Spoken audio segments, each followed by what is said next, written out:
Jaz sem žrtev, zapomni si, jaz sem žrtev. Takšnih zgodb ne vidimo pogosto. Dostavljavec DoorDasha je zaokrožil po spletu, ko je trdil, da je bil spolno napaden med dostavo. Policija pa pravi, da se to sploh ni zgodilo. Zdaj je ona tista, ki se sooča z obtožbami zaradi hudih kaznivih dejanj, velika porota pa je pravkar sprejela pomembno odločitev. Kaj se je torej res zgodilo v tej hiši? Je prestopila mejo? Spremljate oddajo On the Case, ki jo predstavlja Law and Crime. Sem Chris Stewart.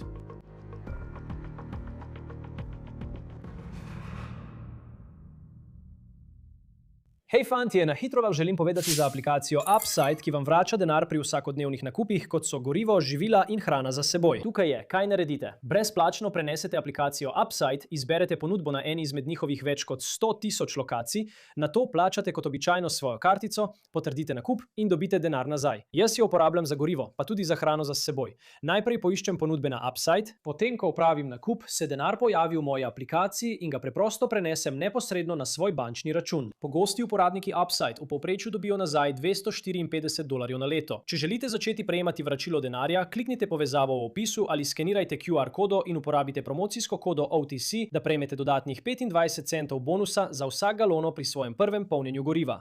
Ta zgodba se začne tako, kot se jih začne veliko, na povsem običajen večer. Nekdo naroči hrano za dostavo preko DoorDash in voznik pride, da opravi dostavo. In po navedbah policije, ko pridejo tja, tukaj postanejo stvari zelo nenavadne. Recimo takole. Sprednja vrata hiše so bila odprta, notri pa je bil moški, ki je nezavesten ležal na kavču, domnevno s spuščenimi hlačami in spodnicami. Torej, ta ženska, voznica Olivia Henderson, po navedbah policije, naredi nekaj, česar verjetno noben drug dostavljavec ne bi storil, bi si mislili. Domnevno vzame telefon in posname moškega. In potem gre še korak dlje in ta posnetek objavi na TikToku.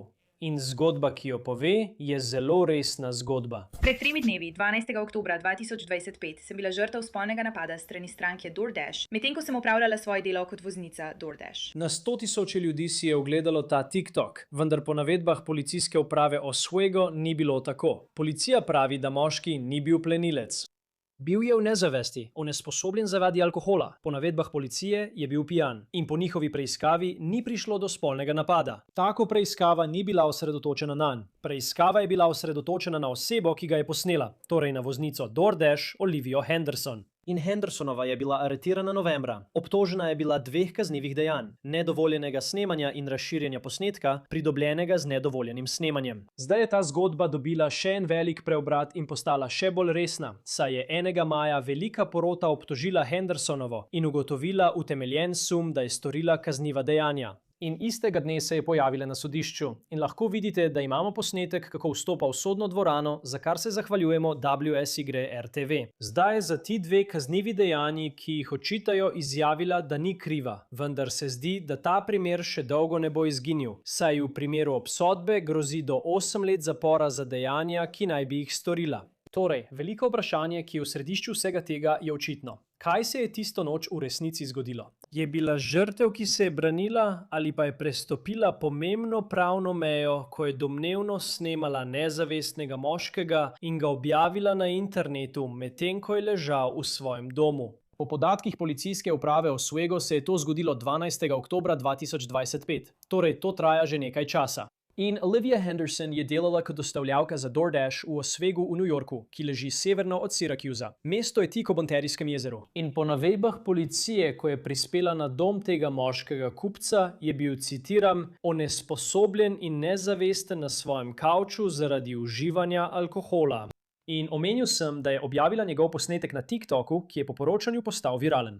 In nadaljevala je z objavljanjem, pri čemer je en izmed njenih videoposnetkov po poročanju dosegal, poslušajte to, 30 milijonov ogledov. V svojem prvotnem videoposnetku, za katerega je dejala, da ga je TikTok nenehno odstranjeval, je trdila, da se je stranka namenoma razgalila. In rekla je, da je bila žrtev spolnega napada. Mislim, to so zelo resne obtožbe in zelo zaskrbljujoče obtožbe, ki bi jih morala policijska uprava temeljito preiskati. Nato naj bi Hendersonova povedala, da je vse prijavila DoorDashu in da je bila stranka izključena. Nato pa naj bi DoorDash, glede na njene videoposnetke na TikToku, deaktiviral račun. Pred 3 dnevi, 12. oktobra 2025, sem bila žrtev spolnega napada strani stranke DoorDash, medtem ko sem opravljala svoje delo kot voznica DoorDash. Opravičujem se, če ste to že videli, to je že tretjič, da to objavljam, ker me TikTok nenehno utišuje, mi briše videoposnetke in mi daje opozorila. Prijavila sem to DoorDashu in DoorDash je stranko res izključil. In potem sta 2 dni kasneje DoorDash izključil še mene, kar se mi ne zdi nepovezano. Pritožila sem se in odgovoriti bi mi moral v 7 do 10 delovnih dneh. In že v 12 urah potem so mojo pritožbo zavrnili. Tako da svojega DoorDash računa res nikoli ne bom dobila nazaj. In rekla je, da je njeno edino zadoščenje to, da je razkrila moškega, za katerega trdi, da jo je napadel na spletu. Ne, še naprej bom pripovedovala svojo zgodbo. To je edino zadoščenje, ki ga dobim. Razkritje tega moškega in objava tistega videoposnetka, ki je postal viralen. Zdaj lahko živi s sramoto in zadrego, če so ljudje to videli in vedo, kdo je ali kje je, veste, kaj mislim. Jaz sem tista, ki je kaznovana, on nima težav s policijo. Ni izgubil službe, če jo sploh ima. Kaj pa se dogaja z njim? Zakaj sem jaz tista, ki je odpuščena? Zakaj so moji videoposnetki odstranjeni? In zakaj dobivam opozorila? Skoraj bom izgubila svoj račun. Bila sem napadena, jaz sem žrtev. Izgubila sem službo, jaz sem žrtev. In Henderson je imel prav, policija ji ni pomagala. Pravzaprav so se osredotočili na njo. 16. oktobra 2025 je DoorDash objavil svojo izjavo na TikToku. V izjavi so zapisali: v zadnjih nekaj dneh smo videli nekaj težkih in občutljivih objav in želimo razjasniti situacijo. Nihče ne bi smel nikoli doživeti spolnega napada, nadlegovanja ali zlorabe. In DoorDash nikoli ne deaktivira nikogar zaradi prijave takšnih dejanj. Pika. Te prijave jemljemo izjemno resno in tesno sodelujemo z organi pregona pri preiskavi ter nudimo podporo prizadetim. V tem primeru nas je dostavljalec obvestil o izkušnji, zaradi katere se je počutil ogroženega. In prav to si vedno želimo, da dostavljalci storijo. Naša ekipa je takoj začela preiskavo in je v neposrednem stiku z organi pregona, ter je pripravljena v celoti podpreti vse njihove ukrepe. Vendar pa je objava videoposnetka stranke v njenem domu in javno razkrivanje njenih osebnih podatkov jasno kršenje naših pravilnikov. To je edini razlog, da je bil račun tega dostavljalca skupaj s strankinim deaktiviran, medtem ko smo izvajali preiskavo. Prav tako smo zagotovili, da ima dostavljavec popoln dostop do svojih zaslužkov. Vemo, da so to občutljive situacije in želimo, da vsak dostavljavec ve. Če se kdaj počutite ogrožene ali doživite kaj zaskrbljujočega, se obrnite na nas. Tukaj smo, da prisluhnemo, ukrepamo in nudimo podporo. Zdaj, moški prikazan v videu je sodeloval s preiskovalci in podal izjavo. Policija je ugotovila, da je bil v tistem trenutku v nezavesti in ni bil sposoben nobenega namernega dejanja. Izjava se nadaljuje z besedami, citiram: videoposnetek skupaj z nadaljnjo preiskavo kaže, da je bil moški onesposobljen in v nezavesti na svojem kavču zaradi uživanja alkohola. Video je bil posnet zunaj moškega doma. Voznik DoorDash je nato objavil video na družbenih omrežjih, kjer je pritegnil veliko pozornosti. Nadalje je bilo ugotovljeno, da je voznik DoorDash trdil, da je bil med tem dogodkom žrtev spolnega napada. Preiskava policije v Oswegu je ugotovila, da do spolnega napada ni prišlo. Moški prikazan v videoposnetku je sodeloval s policijo in podal izjavo. Konec citata. In to je oster odziv na zelo zaskrbljujoče obtožbe, ki jih je domnevno podala Olivia Henderson. Potem gremo mesec dni naprej. 10. novembra 2025, nekaj tednov potem, ko so njeni videoposnetki postali viralni, je bila Henderson aretirana. Obtožena je bila 2 kaznivih dejanj razreda E, nezakonitega nadzora 2. stopnje in razširjanja slike nezakonitega nadzora 1. stopnje. In potem je bila seveda obtožena. Izrekla je, da ni kriva in tukaj smo danes. Henderson se mora vrniti na sodišče 5. junija 2026. Z nami je zdaj ponovno, da bi govoril o tem res nenavadnem primeru, Paul Townsend, odvetnik za kazensko obrambo. Vesel sem, da vas vidim tukaj na Law and Crime. Torej, zdaj je bila v tem primeru obtožena. Kaj menite o tem, kje smo trenutno? Da Olivia Henderson je bila obtožena v severnem delu zvezne države New York. Obtožena je 2 kaznivih dejanj: nezakonitega nadzora 2. stopnje in razširjanja slik nezakonitega nadzora 1. stopnje. Obe sta kaznivi dejanji razreda E. Gre za razmeroma manj huda kazniva dejanja. Izpuščena je bila na prostost na podlagi lastnega jamstva. Zanimivo je, kako se je ta primer razvil. Saj vemo, da je delala kot dostavljavka za DoorDash. Prejela je naročilo. Naročilo pravi: prosim, pustite karkoli že je pred vhodnimi vrati. Ona pride do vrat in dejansko so vhodna vrata odprta, tam je steklena vrata in vidi, da je tako imenovana žrtev pijana na kavču in delno slečena. Namesto, da bi pustila naročilo DoorDash tam in odšla ter si mislila: wow, to je bilo res neprijetno in nelagodno. Ona ga posname. In mislim, da jo v resnici spravi v težave ne to, da ga je posnela, čeprav bi to tehnično gledano pomenilo nezakonito nadzorovanje druge stopnje. Kar naredi je, da to naloži na TikTok in dobi 30 milijonov ogledov, posnetek postane viralen na družbenih omrežjih. In na tej točki se zadeva res začne stopnjevati in tam izgubi nadzor nad vsem skupaj. Sprva poskuša sebe prikazati kot žrtev. Policiji sporoči, da jo je on na nek način spolno nadlegoval, ker je bil nezavesten na kavču. A na koncu, kot vidimo, je ona tista, ki je aretirana, proti njej je vložena obtožnica. In zdaj, predvsem zaradi odločitev, ki jih je sprejela, se sooča z resnimi pravnimi težavami. Vsekakor je tako. In pomislim na število ogledov. Mislim, da je bilo 30 milijonov ogledov, preden je bilo odstranjeno. In to je noro, takšen doseg na družbenih omrežjih. V očeh zakona in glede na to, česa je obtožena, ter kaznivih dejanj, za katera bi lahko bila obsojena, če bi šlo to na sojenje. Ali dejstvo, da je postalo tako viralno, vpliva na to, ali bi lahko bila kriva? Kriva kateregakoli od teh obtožb? To je odlično vprašanje, ker je odgovor nekako tako da in ne. Tehnično po kazenskem pravu Zvezne države New York je odgovor ne. Ni pomembno, ali gre za en ogled, milijon ogledov, 30 milijonov ali 100 milijonov dejanja, ki ga je storila. Je tisto, kar predstavlja kaznivo dejanje. Ampak vemo, da ljudje nismo vedno 100% racionalna bitja. Smo čustvena bitja. In zato je nemogoče popolnoma ločiti dejanj tega, kar je naredila, od dejstva, da je 30 milijonov ljudi videli tega tipa in javno sramoto, posmehovanje, ponižanje, ki jih je občutil. Vse to je še poslabšano zaradi ogromnega števila ogledov, ki jih je to dobilo na TikToku. Torej, tehnično gledano, število ogledov ne bo nič spremenilo. Ampak, če si porotnik, ki sediš in poslušaš ta primer in slišiš, da to ni bilo deljeno samo med njenimi prijatelji in da se je 5 ljudi smejalo temu ubogemu fantu, ampak slišiš, da je bilo temu izpostavljenih 30 milijonov ljudi, to povzroči reakcijo pri razumni osebi ali razumnem porotniku, ki bo res povečala verjetnost, da bo ona obsojena. In nacionalni mediji, ki so poročali o tem primeru, bodo prav tako povečali verjetnost, da bo ona zaradi tega utrpela posledice.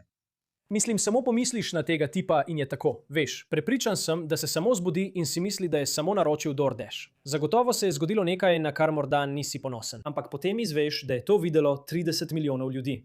In potem je še policijska preiskava. In potem, veš, ne poznamo njegovega imena, njegova identiteta ni javna. Ampak veš, jaz videa nisem videl. Ampak, če ga je kdo videl in ga prepozna, samo pomisliš na posledice tega. In prepričan sem, da obstaja tudi civilni vidik te zgodbe.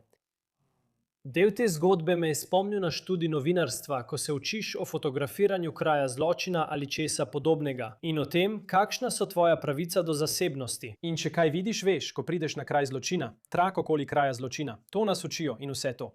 Po zakonu in v tem primeru, če je v svoji hiši, kakšna je njegova pravica do zasebnosti v takem primeru, ko ga snemajo?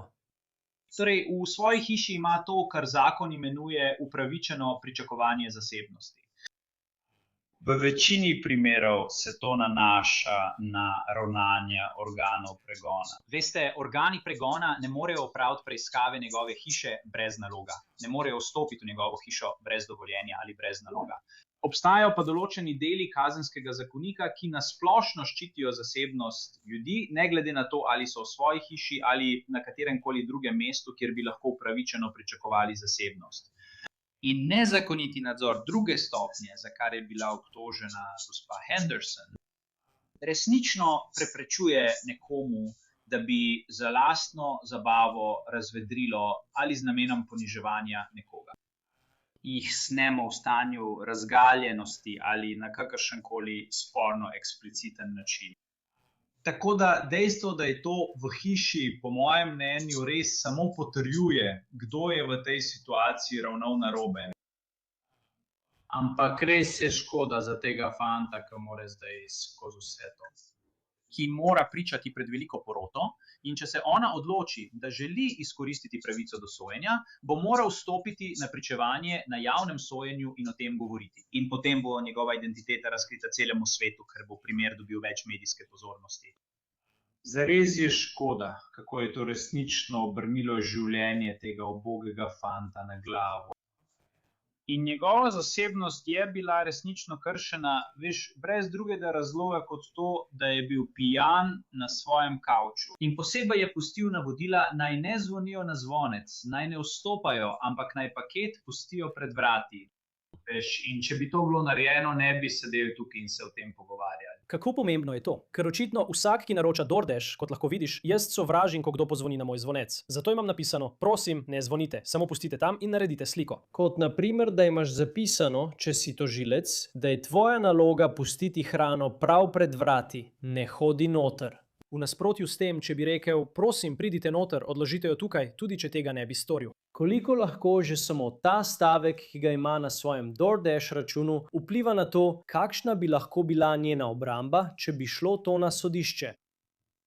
To ji zagotovo otežuje možnost, da bi sestavila obrambo, saj bi bila ideja v bistvu ta, da bi lahko poskušala nekako sestaviti kakšen argument, da v odsotnosti kakršnihkoli izrecnih navodil, veste, ni bila prepričana, ali naj pozvoni pri vratih. Če naj veste, nekako pogleda noter, da vidi, ali je tam, ampak ker imamo ta izrecna navodila, ki v bistvu pravijo, da ji ni treba vstopiti, ni treba pozvoniti na zvonec, ni treba čakati name, niti treba imeti nobenega osebnega stika. Vse, kar moš narediti, je, da pustiš paket pred vrati in si končal. To res nekako potrdi, da to, kar je naredila, ni bilo v nobenem primeru v okviru kakršnekoli sprejemljive delovne funkcije.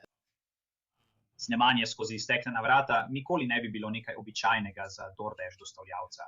Ampak si lahko predstavljate situacijo, kjer če ne bi bilo nobenih navodil, nekdo pride in so vrata odprta, veste, DoorDash dostavljavec bi morda potrkala na vrata, pozvonila, pogledala noter, preverila, če je oseba tam, da bi lahko osebno izročila naročilo. Ampak v tem posebnem primeru je jasno povedal, da ni treba storiti nič od tega, samo odloži in pojdi.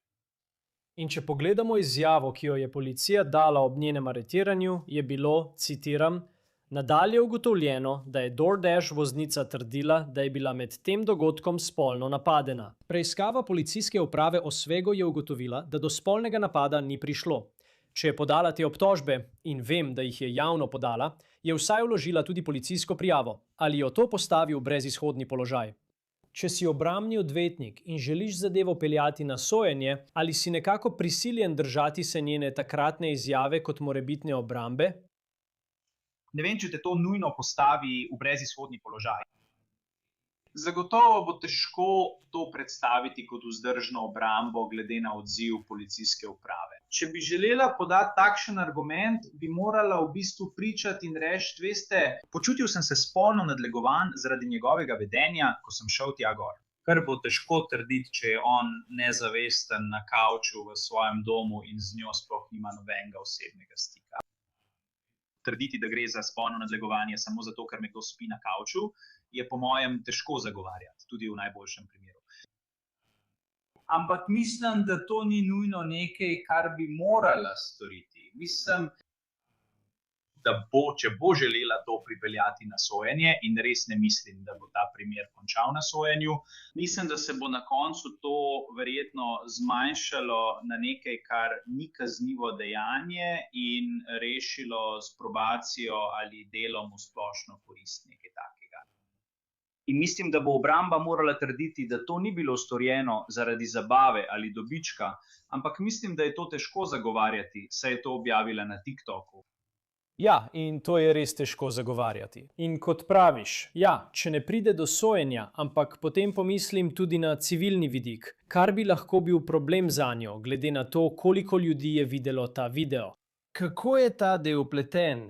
Kje je torej kazenski del tega? Mogoče prizna krivdo in se konča kot nekaj nekaznivega. Razen če si ti ta žrtev, 30 milijonov ljudi je videlo ta video.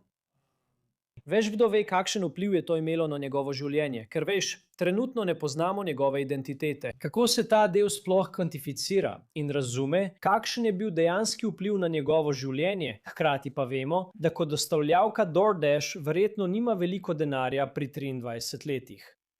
Prav, in to je res tista omejujoča okoliščina v takem primeru. Torej, ko imaš situacijo, kjer je nekdo žrtev, če ona prizna krivdo za karkoli, bo to zelo verjetno močno olajšalo dokazovanje v civilni tožbi. Če bo morala na kazenskem sodišču uradno pričati, dvigniti roko, priseči, da bo govorila resnico in priznati katerikoli del tega, kar se tukaj dogaja. Civilna tožba zaradi povzročitve čustvene stiske, posega v zasebnost, nepooblaščene uporabe njegove podobe, vse to bo verjetno precej enostavno dokazati. Vprašanje je, kaj boste iz tega iztržili. In včasih želijo ljudje sprožiti tožbo zgolj na podlagi načela, to se je zgodilo meni, ta oseba mora vedeti, da to ni v redu. In meni je v redu, če imam zgolj civilno sodbo proti tej osebi, čeprav vem, da nima denarja in od tega nikoli ne bom videl niti centa, ampak želim, da se načelo v tem primeru spoštuje. Ampak veliko odvetnikov se bo verjetno temu izognilo in reklo, tožiti nekoga, ki je pravkar izgubil službo pri DoorDashu, od tega ne bom imel nobenega zaslužka. Ja, ne, to je tudi zelo dober argument.